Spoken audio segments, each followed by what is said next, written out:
Okay, so let's start Chapter 8, Position Tolerancing Fundamentals. This presentation is going to be broken up into two parts. So this will be part one, and then part two I'll do a little bit later. I'm also going to do a lot of examples, work problems, because I feel, in this chapter especially, we're reaching kind of a peak in terms of geometric tolerancing and the application of it. And I really want to make sure that everybody has a good foundation to build on. Later in this chapter, in part two, and then in chapter 9, which kind of builds on this with more advanced concepts, it's imperative that you have a good understanding of everything that we've covered, including orientation and positional tolerancing. So I really want to take time to make sure that you understand this. And that's why it's really, really, really critical that you reach out to me, email me, let me know if you have any questions or you're confused about any part here. I want to do enough examples by hand to make sure that you understand the concepts going forward here. All right, so let's get started with Chapter 8, Part 1. All right, so here we have a drawing, okay? And the reason why I'm showing you this drawing is because this is a very simple part, right? It's basically a ring, right? You can see the thickness of the ring is about between 10 and 12 millimeters thick. There's a large hole in the ring, and then we have 1, 2, 3, 4, 5, 6 holes kind of randomly arranged. I mean, they're not random, but they're arranged not in a pattern around the ring, okay? What we're looking at here is a drawing that has, you can see it has an orientation geometric tolerance on it here. And what this is saying is that this center hole has to be perpendicular to datum A. All right, so let's find where datum A is. And datum A, and so basically, let me back up here. We're saying that the axis of this hole has to be perpendicular to datum A. All right, and datum A is this bottom surface. Okay, so that should make sense to you from a design point of view. What we want as designers, as the person that is going to be putting this in a machine or mechanism or whatever it goes into. We want this large hole, this diameter 18.8 to 19 millimeter large hole. We want this hole to be perpendicular to this bottom surface. Okay, so we want it to go straight up and down. Right, and that's all that says. Okay, forget about the diameter 0 at MMC. Let's just focus on what the geometric requirement is. Okay, the tolerance zone is a cylindrical tolerance zone. It's going to be located on the axis, right? Because that's what we're controlling. And we want the axis of this hole to be perpendicular to A. Okay. Then we also want, and you'll see it right up here, and this is what we're going to be talking about in this presentation. We also want each one of these 6 holes, and notice that the 6x is up here. So that means we're talking about these as a group. We want these 6 holes to be located relative to A, datum A, and datum B at maximum material condition. And note that this large hole is datum B, okay? So what that means is we are going to be locating these 6 holes. We want them to be located relative to the location of the main hole, the larger hole here. And in order to do that, we're going to specify the perfect, and I know you're going to have problems with this, but I had problems with this concept of perfect dimensions, basic dimensions. But I'll tell you how we get around that, or how we should understand that. We're going to locate each one of these 6 holes from the datum reference frame. So the datum reference frame, we actually have two datum reference frames in this drawing. We have datum reference frame A, which is, just this bottom surface here. And we have datum reference frame ABM. All right. So when we have this part sitting on A and centered on BM, right? B is the axis. So you can imagine that the tool that we're going to use for this is going to be a flat plate with a large pin in it, right? And we're going to put the ring on that pin, and then we're going to measure or verify the location of these 6 holes relative to that position, okay? And this is done with these basic dimensions, and you can see down here, these aren't in a rectangle because there's a note, and this is a handy note. Untolerance dimensions, locating true positions, are basic. Okay, now actually you don't need the locating true positions part here, but untolerance dimensions are basic. So we have basic dimensions from, notice that they originate from the axis. Why? Well, because B is the axis. All right, that's datum. Datum B is datum axis B. So we need basic dimensions from the axis locating each one of these holes. And you can see that's what the 895 is. That's what the 8 and 10 is. They all come from the axis out to the hole. The 664 and the 6 and the 10.4 and the 12. And then on the bottom side, the 6 and the 8 and the 10.4. So everything is dimensioned from that position. Okay.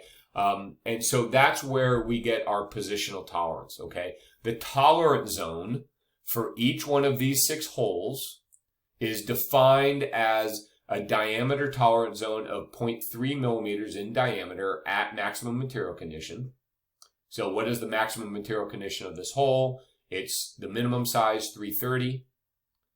So the tolerance zone, when the holes are produced at 3.30 millimeters in diameter, will be 0.3 of a millimeter in diameter.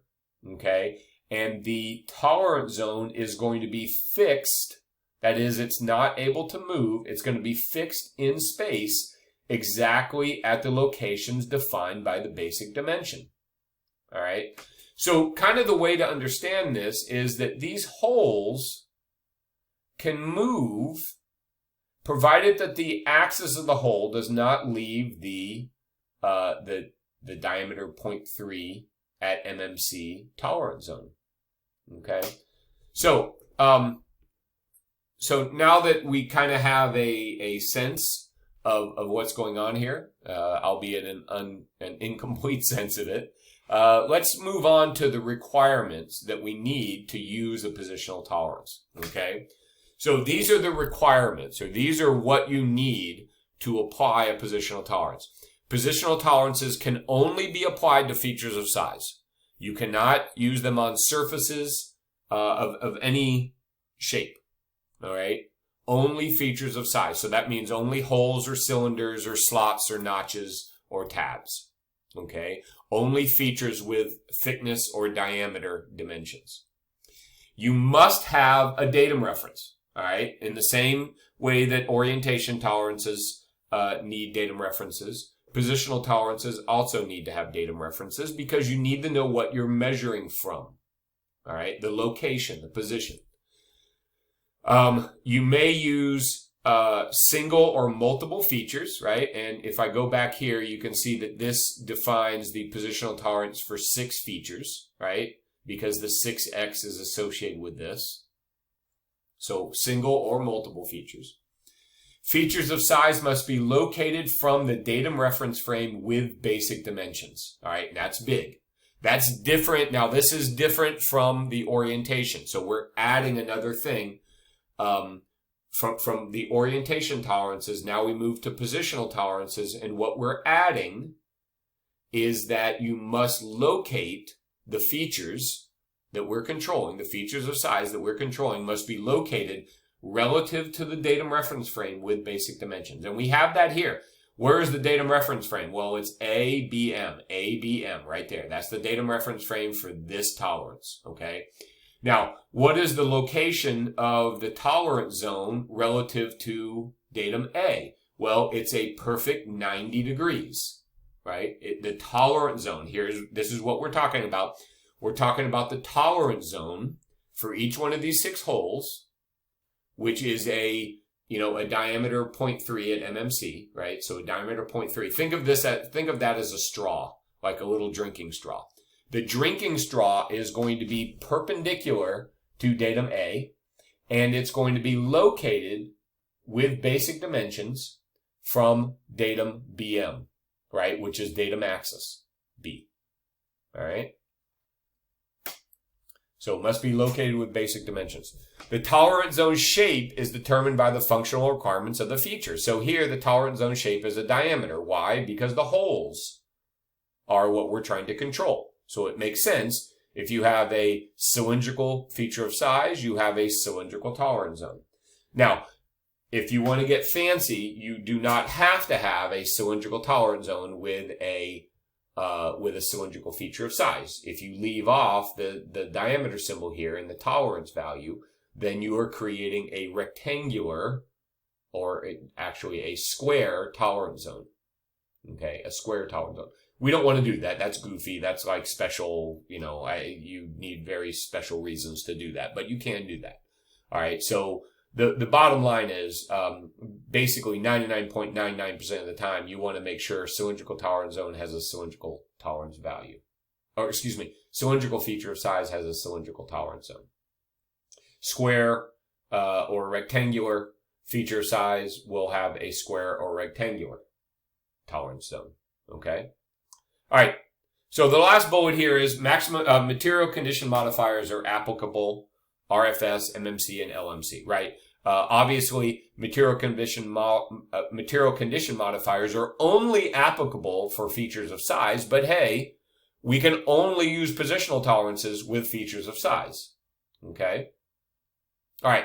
So now here's a handy dandy checklist that you can use this when you're doing the homework assignments. Okay. And pretty much we're going to be from here on out, from chapter 8 out to the end of the book, which is chapter 12, we're going to be using all of the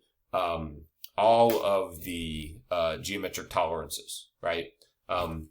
So this is a handy dandy checklist that you can use. First of all, are you applying the positional tolerance to a feature of size?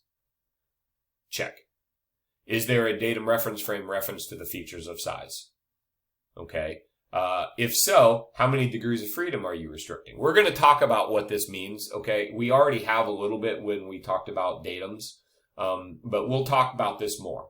How many datum degrees of freedom are you restricting? All right. Is it locked down in space? In other words, do you have all 6 degrees of freedom, restricted?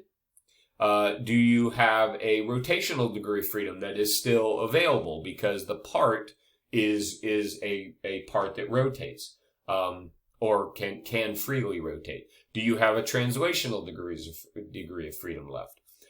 Most of the time, especially in the examples, the problems in this book, we're going to have all 6 degrees of freedom restricted. So you need to make sure your datum reference frame restricts all 6 degrees of freedom. Do the datum references have the correct material condition modifiers, right? MMB, RMB, and LMB. Remember, this stands for maximum material boundary, regardless of material boundary, and least material boundary. Okay, and they're related to the functionality of the datum, or the datum feature. All right. So check. Third, do you want to control individual or multiple features? Right. Well, that goes to, let's go this way. That goes to, do I want to control all 6 holes, or do I just want to control the position of 1 hole? Right.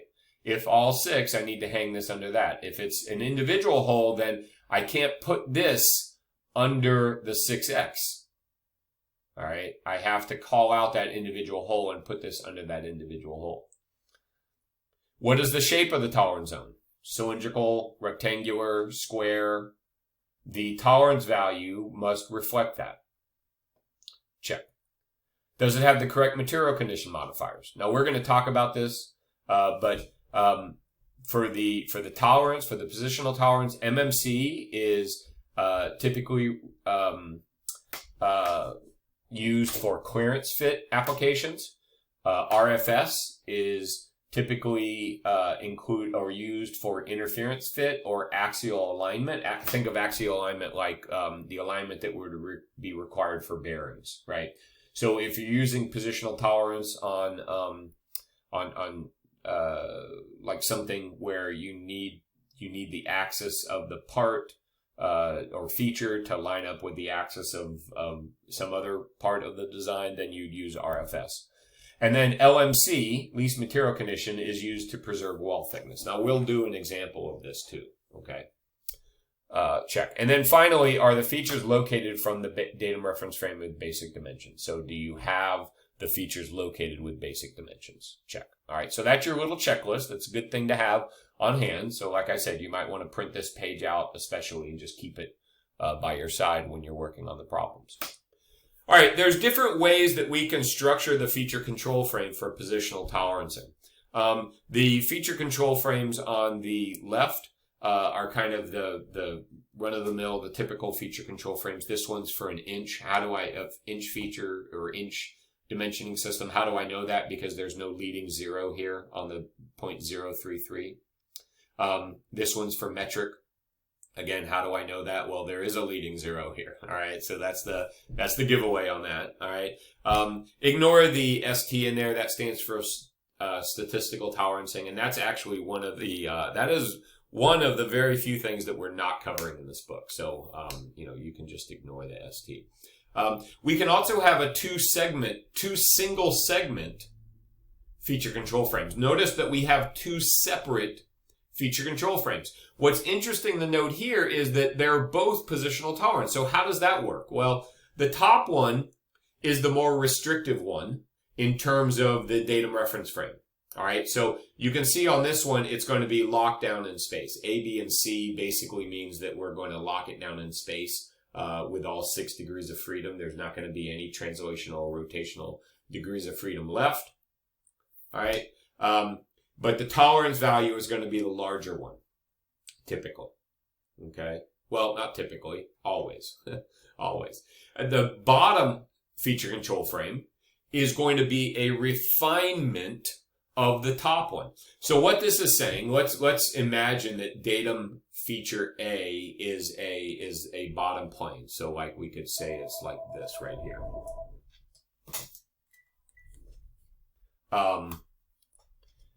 So it's the bottom here, right?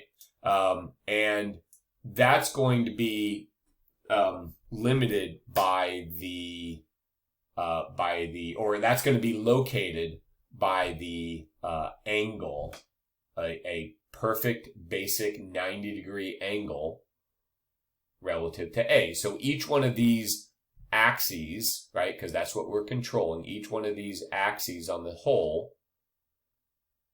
are going to be 90 degrees to A. Okay, and then located from basic dimensions with B. Now let's go back here.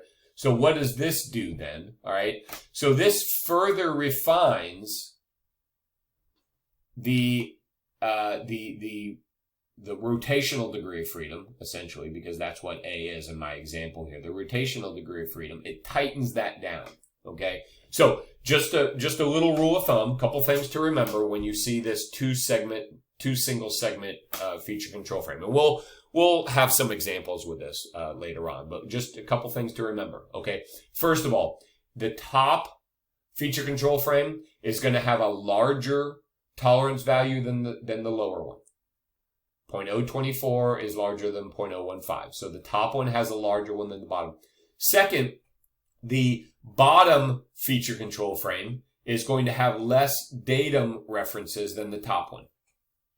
Okay, so just a couple things. I don't want to go into more detail on this because we'll do that later. All right, and then finally, we can also have what's called a composite positional tolerance. All right, this is two feature control frames, but one tolerance symbol. So notice here we have two tolerance symbols. Here we have one tolerance symbol. All right, Two different things. All right, two different things. All right, so we'll talk about both of these later. All right, but this is just the feature control frame that we have for positional tolerance, the options here. Material condition modifiers, as we mentioned, are applicable, of course, because we can only apply positional tolerance to features of size. So we can have a circle M, circle L, or RFS here. Okay, RFS is no symbol, right? And of course, the datum references, kind of independent of the positional tolerance. The datum references can be datum features or datum features of size. Okay, it depends on the datums. It depends on the specific datuming requirements or functional requirements of the part.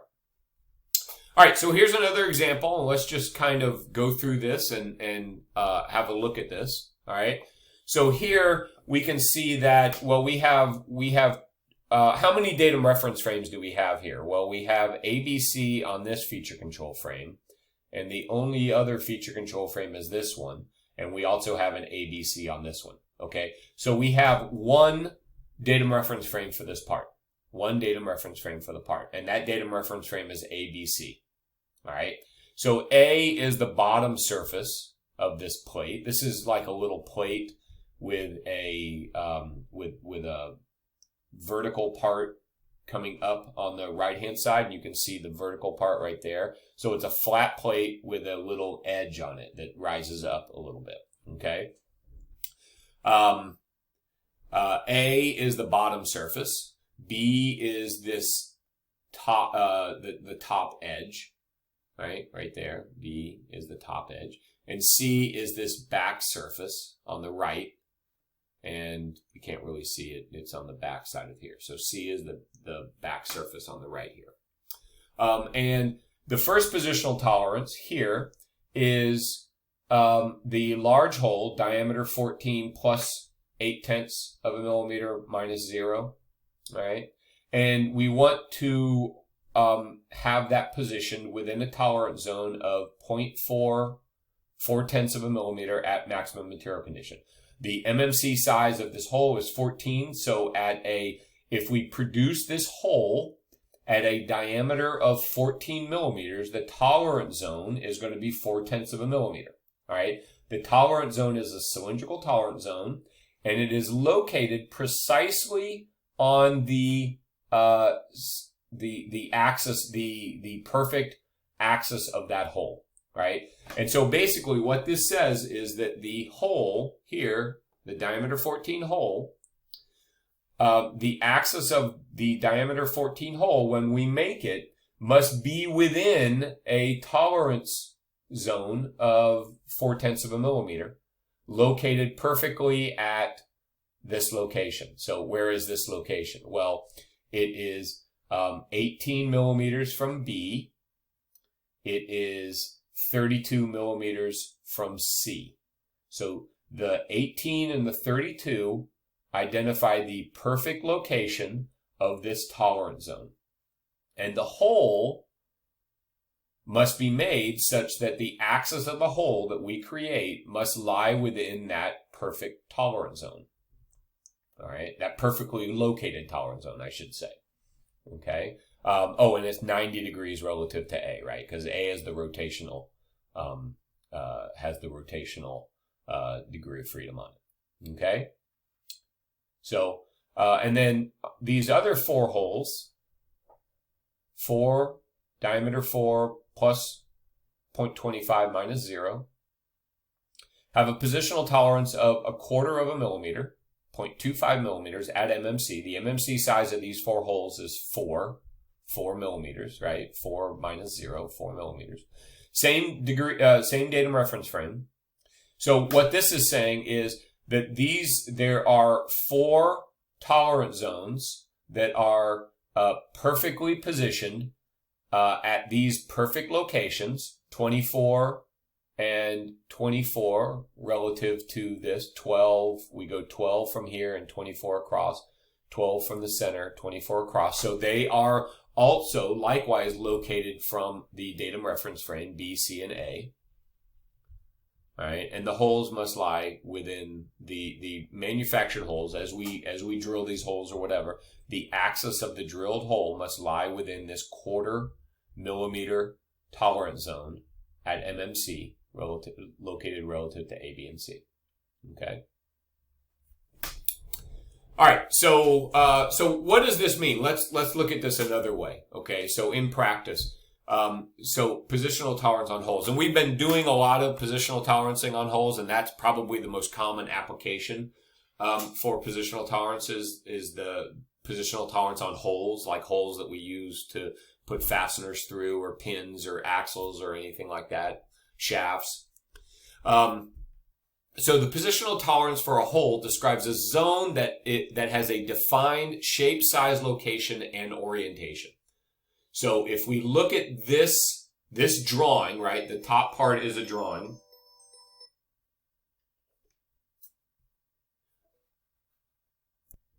So you can see in the bottom representation, okay, which is based on the top drawing, right? This is the drawing view. The bottom representation, we've taken the holes out, and we've replaced the location of the holes with a tolerance zone, okay? And so this is the true position of the tolerance zone defined for these two holes, okay?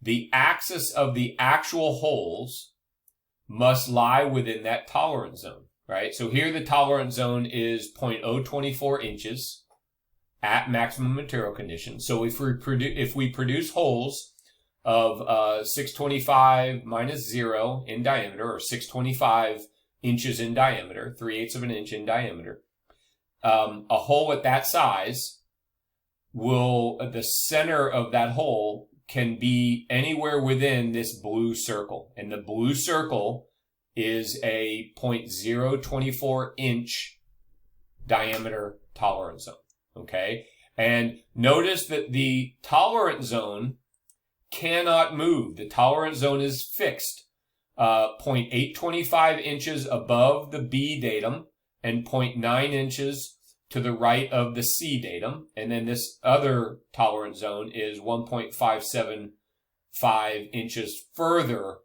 from the C datum. Okay? And then you can see in the right-hand view how it kind of looks like, the blue lines look a little bit off-center. Just ignore that. That's just a feature of the printing process. Okay, so just ignore that.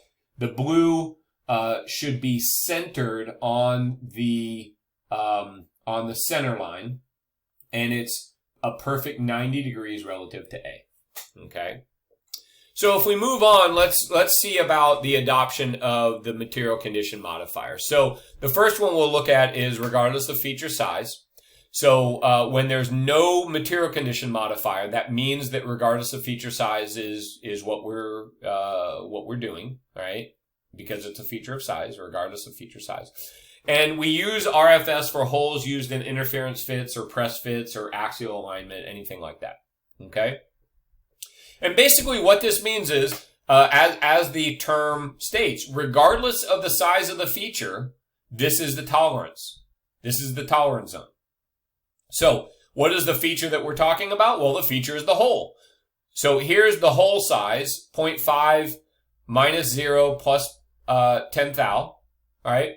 So regardless of the size of the feature, regardless if we make this hole at 0.5 inches, or 0.505 inches, or 0.510, 0.510. Regardless of the size of the feature, this is the tolerance zone, 0.025. Okay? So that's what RFS is.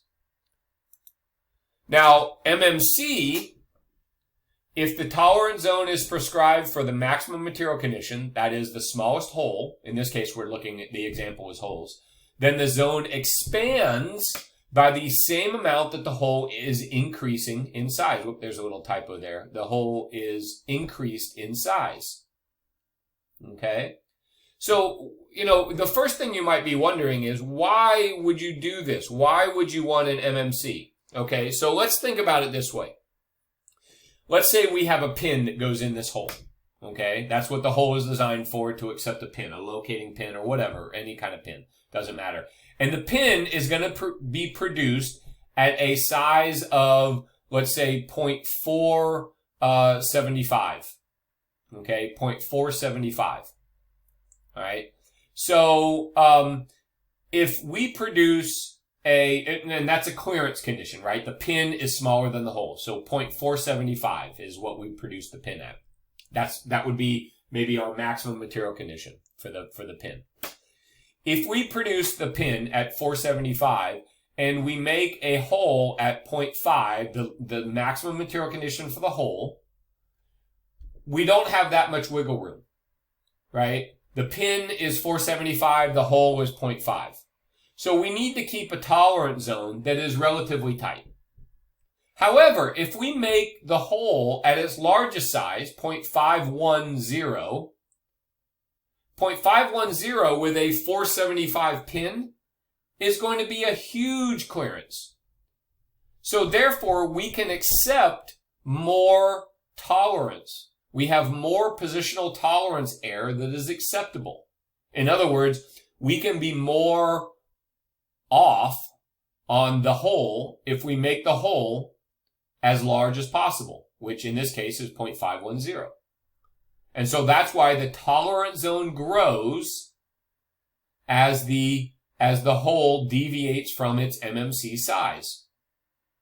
And this should make sense because we want to reject as few parts as possible. We basically want to make sure things go together, but we don't want to throw away stuff that in reality will work. And if we produce the largest hole possible, 0.51, then we have more acceptable error to make things still fit. All right. Now, in the one condition for the LMC, I'm going to go through some examples here because I think me talking through it is really not going to be specific, but let's just use this figure as a lead into that, right? And I'll go through some more examples of this.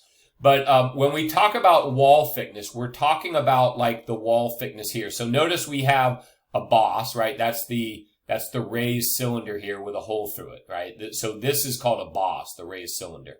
And then the hole is just a hole going through the boss. Obviously, we want to make sure that we don't have a breakout here. We want to make sure that there's sufficient wall thickness so that the hole doesn't break out or break through the wall. Now, we can have a breakout of the wall if the hole is not drilled perpendicular to datum A, right? It comes at an angle. Or the hole is not positioned exactly where it needs to be positioned, right? Which is right at the center of the cylinder. But remember, we can't make anything exactly as we intend. So what least material condition does is it really does the opposite that we have for MMC. Where MMC, the tolerance zone, expands as we deviate from maximum material condition. That is, the tolerance zone increases as the hole size increases. Here, think of it this way. As this hole size, going through the boss, as this hole size, diameter 20, deviates and grows larger, I have less ability to control whether it breaks out. In other words, it's harder for me to control the wall thickness when I produce the hole at its largest size, which would be 20. If I make a small hole, 19.5, then I'm going to have a little bit more wall thickness to play with. And that's what the least material condition does. The least material condition says, hey, your tolerance zone is going to be the tightest with the least material condition of the hole, which is a 20. And the tolerance zone is going to increase as you deviate from the least material condition. Okay? And again, I'll do an example of this so it'll make more sense because I think that that's really the best way to do this. Here's another I'm not even going to go into this because this is basically what I'm going to talk about in the example, but we'll do some math to this. This is kind of a hard diagram to kind of understand. As I look at it now, you're probably like, what the heck does this mean? All right, another example of a least material condition application in this, and you can see this little pilot hole here going through the side of the part, and you can see the wall thickness here and here, and we really want to preserve this wall thickness. We don't want the hole to be cockeyed or going in at an angle, or to be at a large size so that we might break through or get the wall thickness too thin. All right. And so that's why we use an LMC here. All right. This is actually a really good example for LMC. All right. I kind of wish they had other dimensions here, but, this was taken out of the standard. So that's what we were given. So moving on to the next big topic here, especially in this chapter, is fastener conditions. And this is a huge application, a very, very, very, very important application of positional tolerancing. And that is using positional tolerance to ensure that we can have assembly of objects and fasteners. All right. So there's two fastener conditions. There's a fixed fastener condition and a floating fastener condition. So the first one we're going to look at is a floating fastener condition. All right. And a floating fastener condition, as you can see here, all right, is when a fastener passes through multiple clearance holes that do not fix the fastener location. All right. So that means they're clearance holes. By fixing the fastener location, that means they're not going to be threaded. They're not going to be, a press fit. They're basically, the fastener and the holes are free to float relative to each other. They have clearance, right? Now, the fastener is still going to be fastened together, maybe, with a nut, and in this case, a nut and a washer. But that's not what the fixing we're talking about, okay? That's not the fixing that we're talking about. All right, so a floating fastener is when a fastener, and it doesn't have to be a threaded fastener. It can be a pin. It can be a shaft. It can be anything that goes into clearance holes. We're talking about a pin going into a clearance hole. Okay? So we're going to make tolerance calculations to figure out what size positional tolerance we need for that. And the tolerance equation is this: T equals H minus F. All right? Where T is the tolerance, and this is the positional tolerance, not the size tolerance, but the positional tolerance, that little number in the feature control frame. H is the MMC size for the hole, and F is the MMC size for the fastener. All right? So H is the holes, F is for the fastener. We're talking about the MMC size of both. So let's do an example. All right? So let's say we have this condition. We have a hole with a diameter of 328 plus or minus 4 thou. And we want to insert a fastener with a diameter of 312. That's the MMC size of the fastener, 0.312. All right? So what is the positional tolerance that we're going to use in this case? All right, so first, let's get the numbers that we need, right? T equals H minus F. So H in this case is the MMC size of the hole, which is 328 minus 4 thou, which is 324 inches. The MMC size of the fastener is given as 312. So the equation is T equals H minus F. T equals 324 minus 312. So T equals 0.012 inches, 12,000ths of an inch. So how does that look in our drawing? Well, it looks like this. The hole dimension is 328 plus or minus 4 thou. That was given. The feature control frame for the positional tolerance then would be, and I'm sorry for the blurriness here, positional tolerance diameter 0.012, 12 thou, right there. That T goes right there. And we're talking about a clearance condition, right? We're talking about clearance. So that means that we need a circle M here. Always, always, always. And there you go. That's how we do a floating fastener condition. All right, so the other type of fastener condition is a fixed fastener.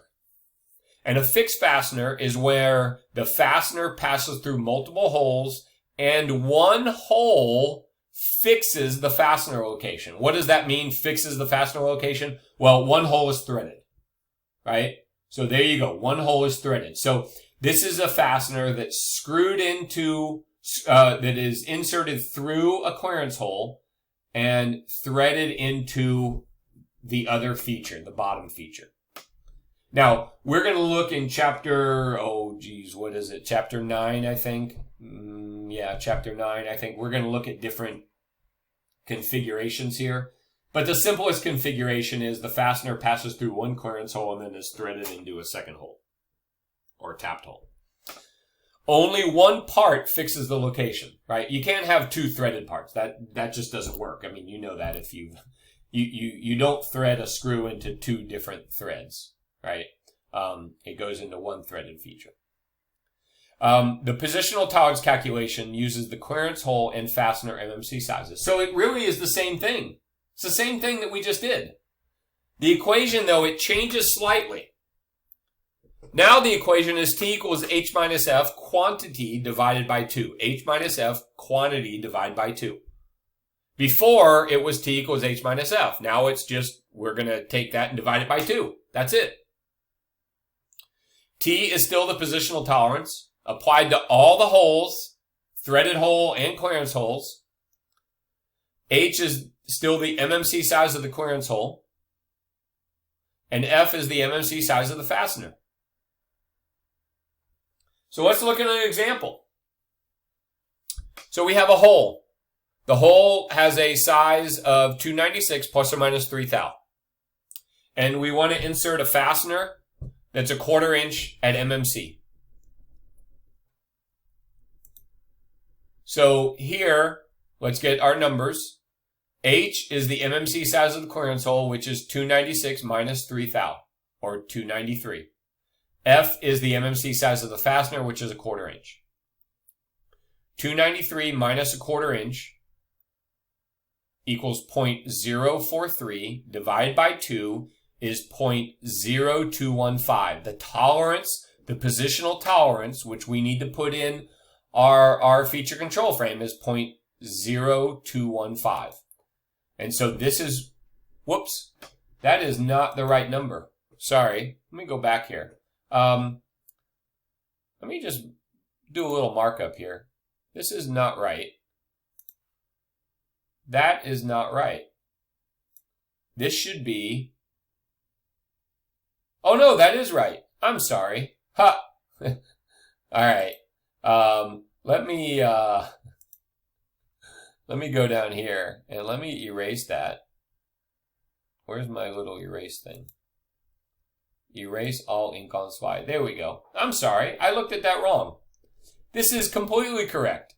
0.296 plus or minus 3 thou is the hole size, and the feature control frame with the tolerance would be diameter 0.0215 at MMC. Again, at MMC is required here.